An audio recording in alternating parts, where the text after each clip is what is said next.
Look, anybody who's a serious Christian loves the Scriptures, is moved by the Scriptures, moved to tears, this kind of devotion. So, I mean, we find often in this world that we have to defend the authority of the Scriptures. We have to demonstrate the provenance of the Scriptures to show that the texts are legit, and we can trace them back to that generation.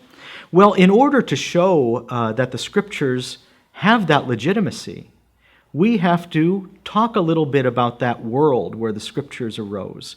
We have to understand the historical context of the text we revere as sacred.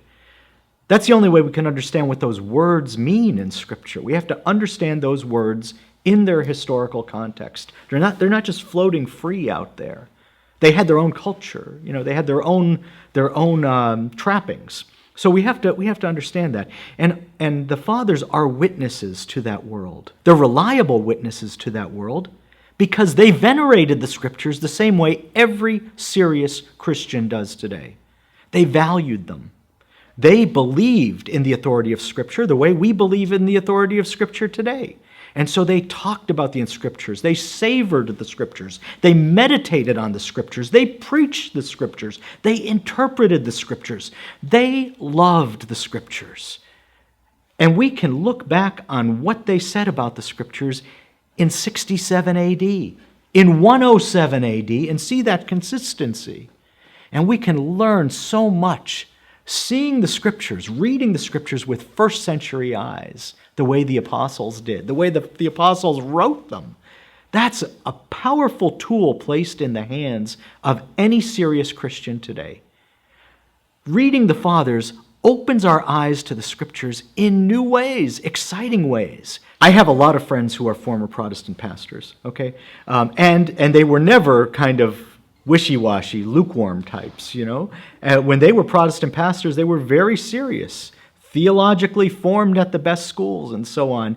And so many of them had this moment where they were reading the earliest fathers, the fathers of the first century and second century, the ones we call the apostolic fathers, because most of them quite likely knew the apostles and received the faith from the apostles themselves. They would read them and they'd notice a lot that was familiar. One, as I said, was the veneration they had for Scripture itself, okay?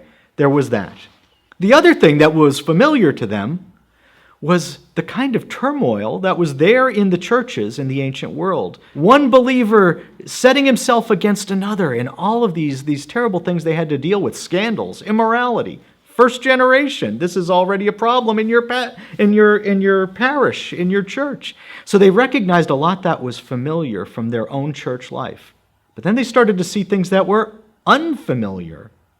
There were clear structures of authority, and they're threefold, bishop, priest, deacon. That looks familiar, but not from my church. It looks like the Catholic Church down the road.